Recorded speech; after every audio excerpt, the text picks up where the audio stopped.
two important things in terms of, or the three important things in terms of planning are the urban hubs, the concentration in the centre of the city, and the utilisation of the biggest area of flat land that we've got in South Dunedin already.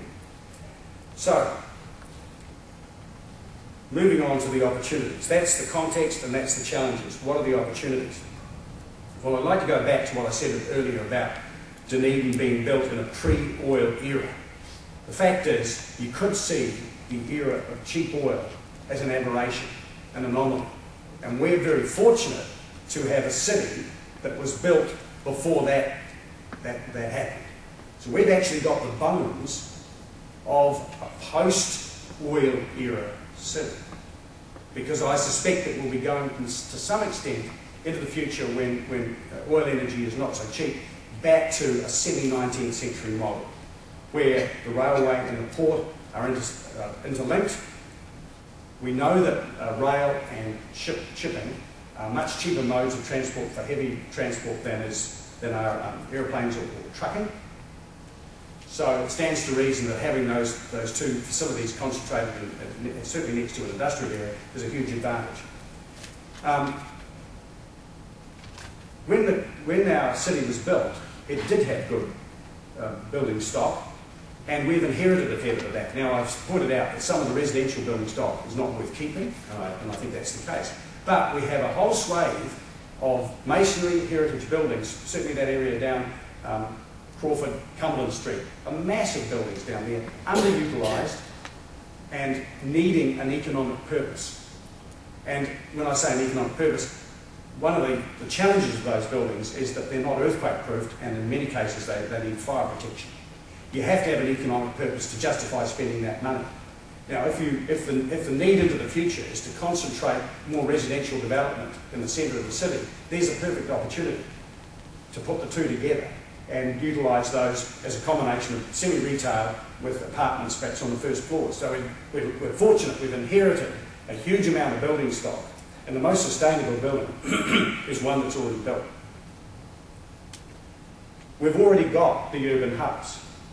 You know, maybe they've shrunk a little, the Roslands and the Morningtons, or even without the pressure of more expensive petroleum. Some of those areas like Roslyn have blossomed, and I suspect that into the future they'll blossom a bit more. We've got a very good, strong centre. One of the comments that often comes from cruise ship passengers is that they marvel at our main shopping street. These main shopping streets have disappeared in most parts of the world. Certainly in the States, it's all malls, and you have to drive to them. Well, we're fortunate. We've still got this main shopping street, and we've got a city that was built around a trolley bus system that could be put back in place anytime we wanted to, that could link all those urban hubs, link the centre city, and we'd be back, as I say, with a 19th century model, which would work really, really well in a post-oil world. So the bones are there for, you know, a marvellous opportunity to go in the direction that all the report we've got on peak oil is telling us we're going to need to go to anyway. So I would characterise that as the challenges that we've got are also our best opportunities. Of course, the irony of all of that business with peak oil is that one of the biggest opportunities facing the city into the future, I believe, is that we may become an oil support base for drilling out in the Pacific. I think it's an exquisite irony that here we are having to face up to the fact that petroleum is going to get a hell of a lot more expensive. We're going to have to make do on 50% less of it, and yet the biggest economic opportunity for our city, and maybe even a demographic opportunity for our city, is the fact that certainly that area down by the harbour side may become a major oil support base for the South Island. Now, I should point out that that doesn't mean we're an oil base, because in fact, if it's oil they find off the coast, it won't come anywhere near the country. It'll be put straight into tankers and sent to refineries in Singapore. That's how it works. But there's still, if there's anything like as much oil out there as people, some of the geologists are saying, then it will take quite a workforce just to service that industry from here. So that's providooring, engineering, that sort of thing. Again, the challenge turns into an opportunity. So, going back to those three challenges that I was talking about, climate change, sea level rise and peak oil, taking the premise that a challenge is an opportunity, we are going to have to face those challenges anyway. Every community on the planet is going to have to face them one way or another. And it seems to me that it would be better to do that proactively rather than to wait until they're on top of us and then say, well, how do we deal with it? So let's take energy. We know that every bit of oil-based energy that comes into the city is paid for by local money, and that money goes out of the city. That's it. And something like 70% of the oil that's used in Dunedin is used for private transport. So if we could find ways of generating alternative energy sources and utilising them for the things we use the most energy for, not only would we be addressing the challenges that are coming towards us, but we'd actually be keeping a hell of a lot more of our own money in the city.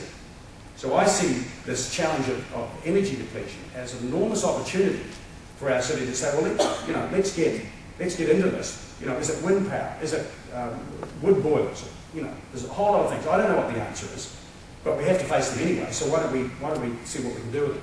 I talked about what the effects on our supermarkets from the earthquake.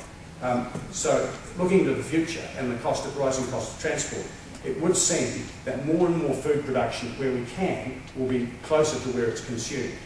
So there's another opportunity. We've got half the Toroa still doesn't have houses on it, most of it. It used to be the breadbasket of Dunedin.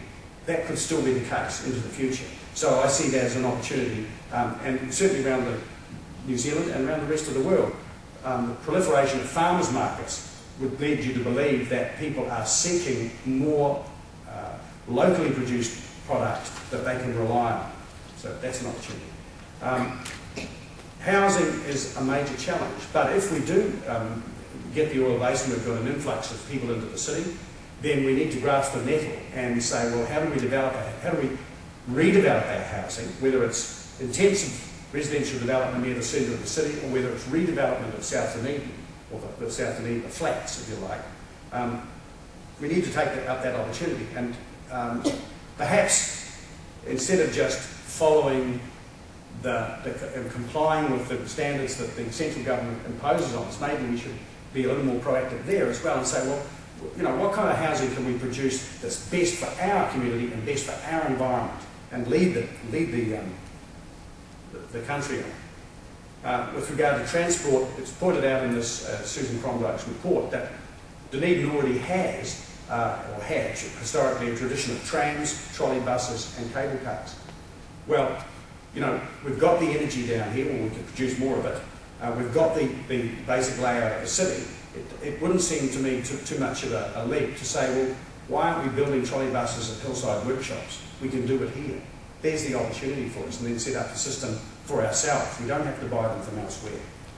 And as I say, our smart industries, our smart businesses in the city are already largely selling IP. I was intrigued the other night at the Chamber Business Awards that pretty much every award winner was effectively selling intellectual property, even down to Emerson's Brewery. And that's because anyone can make beer, but you've got to have a fair bit up here to make it that good.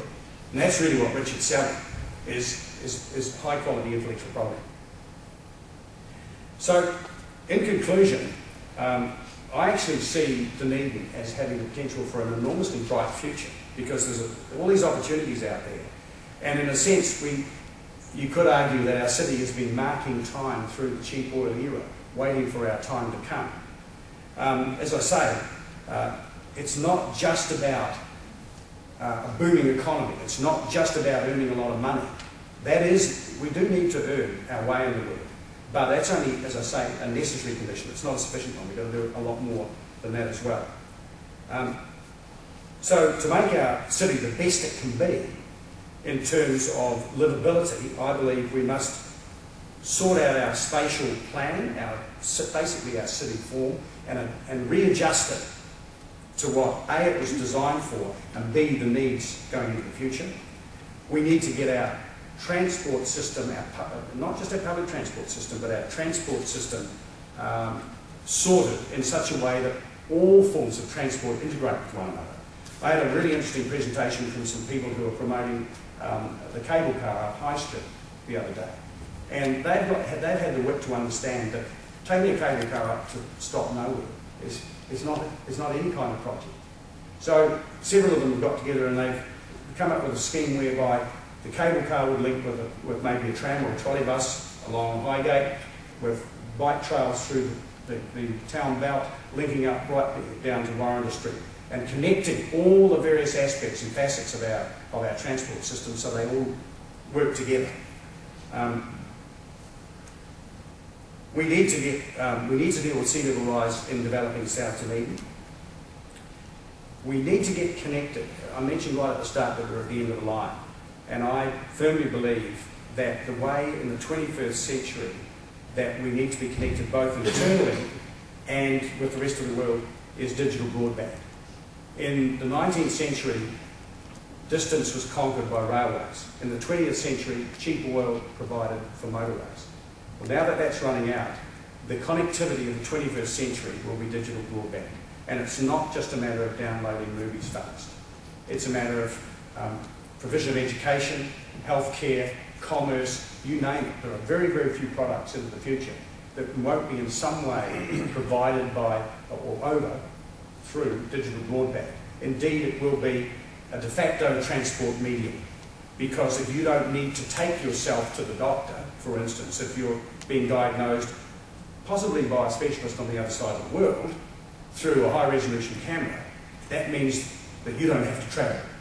So the medium becomes a transport medium.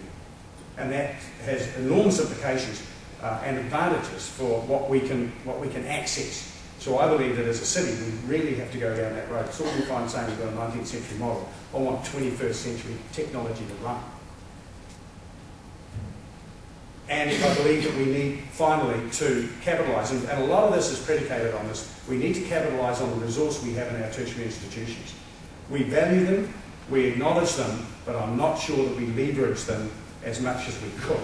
And I think there's a tremendous amount of smart thinking and enterprise and skill comes out of the universities, and to some extent it's lost, and Polytech, and to some extent it's lost to us. And I believe that that skill and knowledge can inform all of the other enterprises and initiatives that I've talked about. So that's pretty much how I see our potential future if we want to grasp it. Thank you.